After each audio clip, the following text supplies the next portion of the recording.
Hello and welcome. I wanted to do a small series. Well, the whole YouTube thing is about empowering players, mostly GMs, but GMs are also players. But a couple of quick videos on how GMs can do a couple of different tips and tricks to empower their players in different ways. This first one here, if you are familiar with Dungeon World from my Stealing from Other Systems video, or just in general, will seem really familiar, but it is kind of a lead in to some of the other things that I want to talk about, so I kind of got to make it its own video. Um, Dungeon World's a great system. I want to get a video of me and a couple of other GMs playing it, but we'll see what happens. Um, so the first empowering tip that I want to bring on is limit asking for roles. When you are a GM, it is on you to kind of dictate the pace of the game. And Shadowrun's a little different than your standard, fantasy thing. In those games, players are reactive. The world is doing stuff, and it is up to the stalwart heroes of the land to stop that stuff from being done. In Shadowrun, runners are given a job and told, "I need you to complete this job," and they are the ones that have to then continue on and do it. The how is not important to most Johnsons. So by asking what do you do, we kind of put the onus on the players to continue the action. You you make your statements after they make their rolls to then make it clear that the ball is passed back to them to perform again. So I have a little bit of a example that I've written up here. Um, you walk into a bar that looks 200 years out of place. Metallic clinking of spurs are added as you walk in. The display pops up in a little field of your AR. In one corner is a group of men that look to be gambling, their large hats turned down low. Meanwhile, the bartender stands cleaning the glasses in a time-honored tradition, his cyber arm rotating 360 degrees at the wrist. The patrons, desperados, turn back to their activities, having judged you not a threat. What do you do?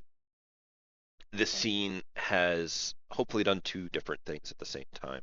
One, most people are going to have the idea of what a old-timey Western bar looks like, maybe from the old Clint Eastwood movies or just old tropes that they have seen in other places, but also brings in a couple of key things that make it Shadowrun.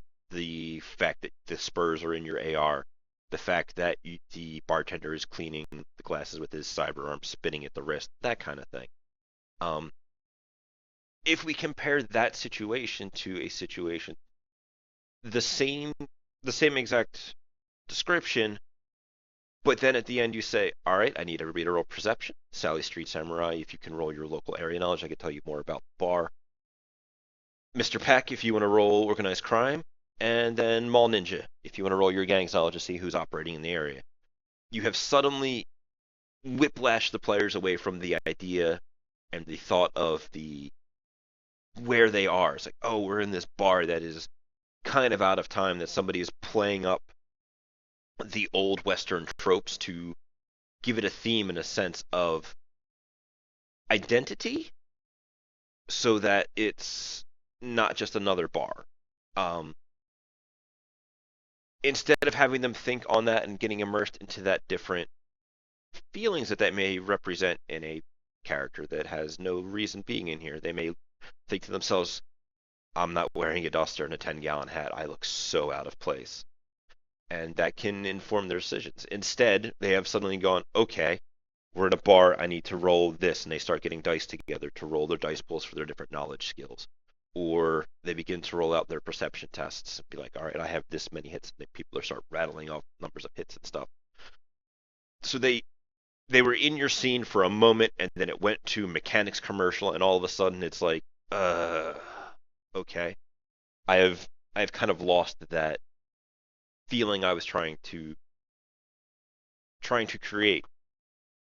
Lost might not be the right word. The right word may be I've thrown away, because you tried to create that thing, and then before the players even had the opportunity to really enjoy that thing, you then asked them for mechanics. Whereas in With the what do you do style, it is more of a what do you guys do? Sally, Street Samurai, maybe she has a knowledge skill or something related to gambling, or maybe is just curious about what they're playing. So they can roll their perception dice, or maybe if they have a gambling knowledge skill or something along those lines, they can roll them. And that's like they are playing Cass Hold'em, is a classic game originating from the southern United States, reaching popularity before the Awakening. You also notice that they seem to all be wearing some of the same identifying marks. Gang knowledge is a pretty common thing for most runners to have, especially if they are going to be interacting with gangs on the regular. However, let's say in the situation that our street samurai doesn't actually have a gang's knowledge skill. So we have put the hook there that um, they know that there is a strange marking on a bunch of these guys, that they are at least related. The following up with the descriptions, while these marks don't trigger any memories for you specifically, they're likely gang markings or they resemble gang markings of some kind. Do you know anybody who knows about gangs? In this situation, it's not necessarily a what do you do, but it is a leading question to get the player to do something else. Maybe they have a gang contact. In the example that I have here, the mall ninja has a gang's knowledge skill. So they all walk into the bar at the same time. The street samurai wanders over by where they're playing cards and sees this. They then like DNI to their associate, who knows what he's doing. He's probably slinking around in the shadows because he thinks he's a ninja. Now you have drawn him back into the action because your street samurai's gonna be like, oh, I know my associate knows about gangs. Hey, here's a picture from my cyber eyes about these markings. What do you know about these guys? A quick pass of the ball to your secondary PC, who's not directly involved in the action, but is now rolling dice to inform the first PC about what's going on. The um, it doesn't always have to be a what do you do, but we are trying to, I guess a better thing is to ask leading questions, which are then going to get your players to volunteer the kind of dice that they're going to roll. It's I think it takes a bit of practice between you and your players because sometimes people are very passive. Sometimes people are kind of shy about playing a game that they've never played before and don't want to screw things up. And sometimes people um, don't recognize the different styles of Shadowrun compared to other games in that whole proactive, reactive scenario. It's a bit of a know your players and a bit of a working thing that you guys will have to do over a couple of sessions. Um, I was originally going to do this in 2 videos, but at the same time, this was a lot shorter than I thought it was, so we're going to make it in the one. The secondary aspect is going to be translating actions to roles as far as empowering players. Your GMs are here to interpret the world around you, and sometimes that doesn't necessarily mean what everything else is going on, but in what the players are actually trying to do. Uh, we're going to follow that previous situation where these people came into the Dusty Trail. And as happens, well, bar fights tend to be breaking out in Western bars, and sometimes it's an interesting situation that can be resolved in a lot of different ways. In this part, I want to kind of talk about simplifying things, similar to like the what do you do? It's what are you trying to do? Like what is the result that you are looking to get here? Um, so following up, sorry, my cat was being annoying and is continuing to be annoying.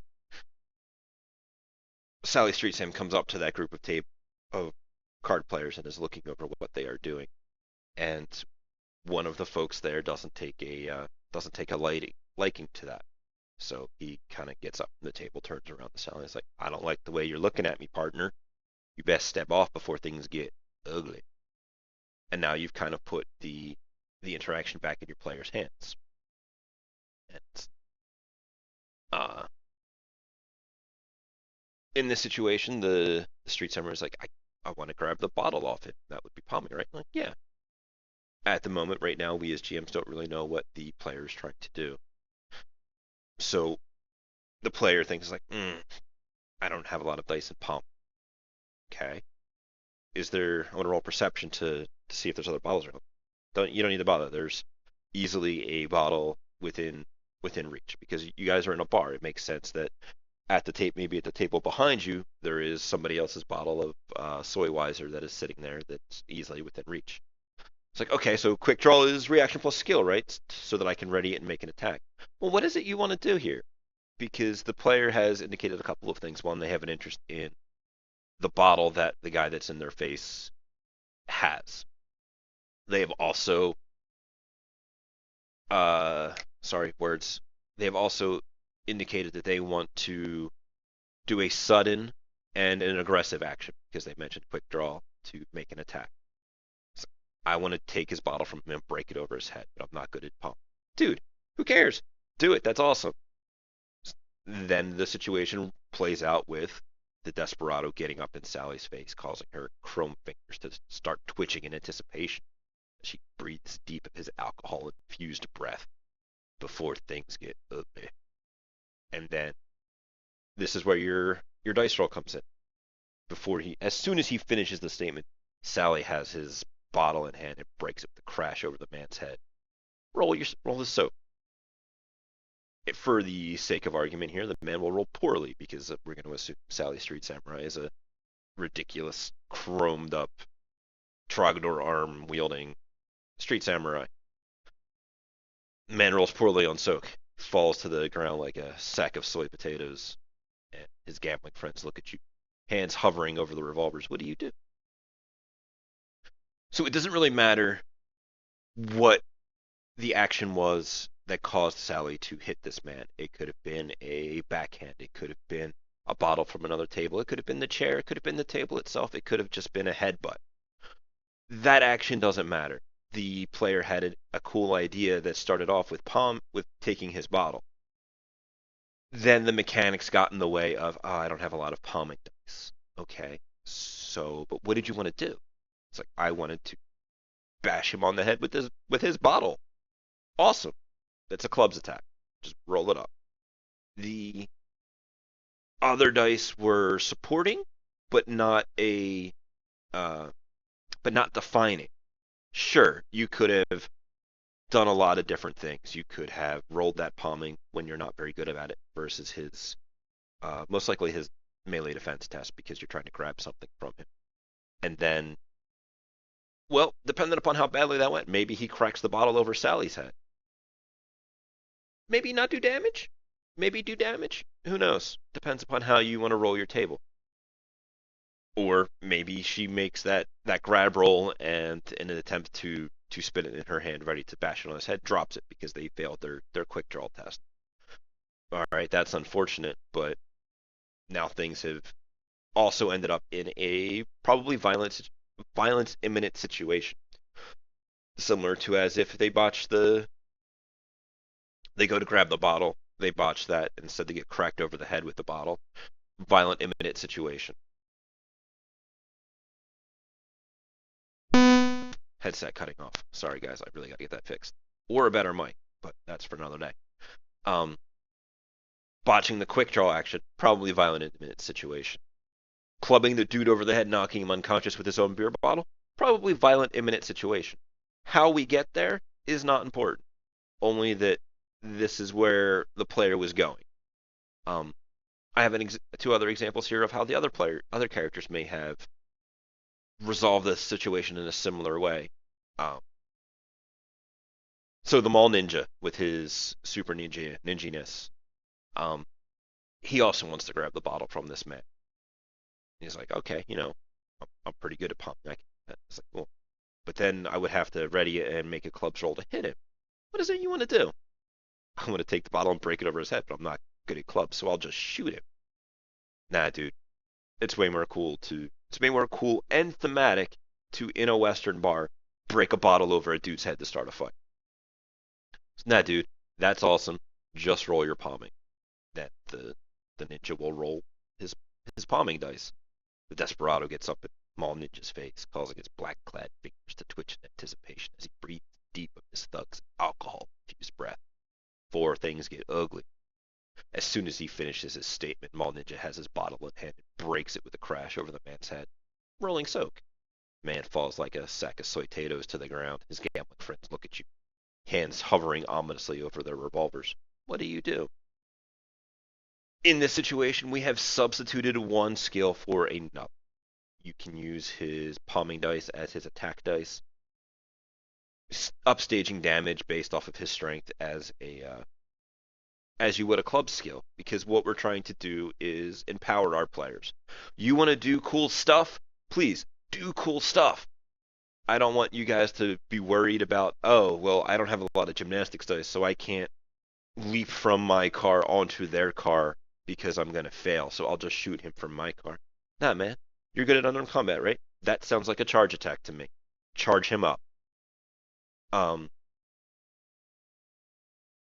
It is it's in a similar situation to with the street samurai. It's like this is a violent imminent situation, or this is a I should have tweaked this example actually.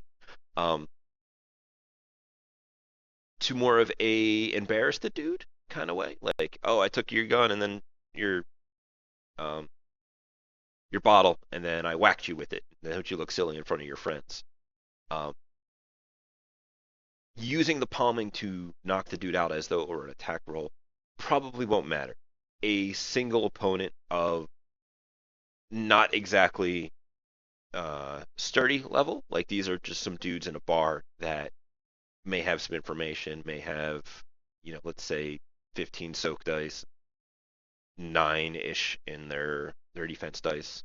Knocking one of these dudes out to your average Shadowrunner effectively for free via this palming maneuver to set up the scene is likely not going to make a giant difference in the outcome of what is to happen. The other side of it is they're in a bar full of people, so it's easily that these people here that were gambling, maybe they have friends across the room, so him knocking out this one dude over here, the troll that was over getting a drink, who was buddies with that guy, gets up and is like, what did you do to my friend? All of a sudden, we have escalated the situation in a different way. You've knocked one dude out, you've added another dude, a more intimidating dude. And then we're going to scroll into our face here, who is in the same situation, because the idea here is we want to find out how to empower our players to use what they are good at to resolve situations by bending mechanics. It's like, well, I have a couple of options here. It would be palming to get the bottle off him, right? Yeah. Okay. I have a specialization in physical intimidation, but even with my other two party members, they still outnumber us. That could be a pretty big penalty. Shame I can't use my negotiation. What are you trying to do? I want to convince them we aren't worth fighting and that they should cooperate or work with us instead. Are you prepared to commit to violence if it fails? I have my gun and my two associates. I'm pretty sure we can take them. Awesome. Let's roll your negotiation and see what happens. The desperado gets up at Peck's face, causing his finely manicured fingers to start twitching in anticipation as he breathes deep of this thug's cheap alcohol-infused breath before things get ugly. As he finishes his statement, Peck has his bottle in his hands and breaks it with a crash over the man's head. Rolling negotiation. The man falls like a sack of soy potatoes to the ground. His gambling friends look at you, hands hovering ominously over their revolvers. What do you do? In this situation, we've used his negotiation to facilitate a social situation where they are, one, not worth fighting, and that they are perhaps somebody that they should work with instead, because now one of their guys has been knocked out and thrown to the ground effectively. It has shown that these people are maybe not to be messed with. It has shown that even the skinniest and, let's call it, less physically imposing of them, which is typically how faces are, is somebody of at least some physical prowess. Gives the other people around the table playing cards the the opportunity to think back on it. It's like, maybe I don't want to get into this. It also gives your face the opportunity to step a little bit out of his social nice wordiness into a slightly different role where now he is a physical badass. Like, I just knocked that dude out with his own bottle. And that kind of gives them a different way that they can help their characters become more realized people rather than the only thing he does is like, I will shower him in flowery words. It also gives an easy lead into the situation because we have put the power back on the player. You have taken an action, this is the result of the action. This is the NPC's result of the action, but they're not too sure on the situation because you got a good roll on your negotiation dice. The um, I'm terribly sorry. I need to get better and make better notes, not mentally fail when I try to speak. So we have given the player back the power after reestablishing what the scene is. They're ready to fight. You guys are ready to fight. There's an unconscious dude at your table. And now, what do you want to do? I want to push our advantage as a display of strength to further corral them into accepting us as at least an equal or somebody we should work with. Awesome. You may now roll your physical intimidation dice that you had your specialization in that were kind of hesitant on rolling because your dice pool wasn't as good. We have removed mechanics from stepping in the way of the narrative. Now you're brandishing a weapon because you have a broken bottle in your hand. There was an obvious display of violence attempting to hurt them because you have knocked one of their associates out. You have knocked one of them out. There is the offsetting outnumbering penalty has gone down, and now that dice roll is significantly more accomplishable. And you could probably throw them a couple of bonus dice because you just one shot at their dude. We have gotten to the state that the face was looking to get to through a means that the face was able to reasonably perform. Granted, that negotiation dice pool could have easily been getting a bunch of bonus dice from the defender in that negotiation roll could have gotten a bunch of bonus dice because he doesn't just have to roll over and throw 6 dice versus the face is like 20. He's throws some of those intimidation negatives on as negotiation resist dice, boost up his dice pool, which I really need to do as another one of these videos, to make it a little bit more of a challenge or a little bit more of a tense situation. And if he fails his negotiation roll, you crack the dude in the head, but you're not exactly the most physically imposing of specimens. So he may spit out a little bit of blood as you bloody his lip, but then he's going to, react appropriately, and we have a full-on Western-style bar brawl. Great. That's where we were heading anyway, right? But that is the first of my empowering players videos that I'm going to put out. There's going to be a couple of more as I move through the week. Hopefully I'll be able to get some up more reliably. Hopefully I'll also be able to get a Dungeon World video up so that you guys can see that system in action. There is a link to another actual play that I really enjoyed of Dungeon World that I will put down in the video description. I will put these notes into one file and put them into the video description. If you guys have any questions, I am reachable through Gmail at gm_Bamce. Or I'm sorry, that is completely wrong. That's Twitter. Twitter is at gm_Bamce, B-A-M-C-E, or gmbamce at gmail.com. Or the comment section here, or I am on Reddit at EAMC, usually on the Shadowrun Reddit. I have probably commented on your threads if you have asked questions there. But until next time, guys, I will see you around, and thanks for watching.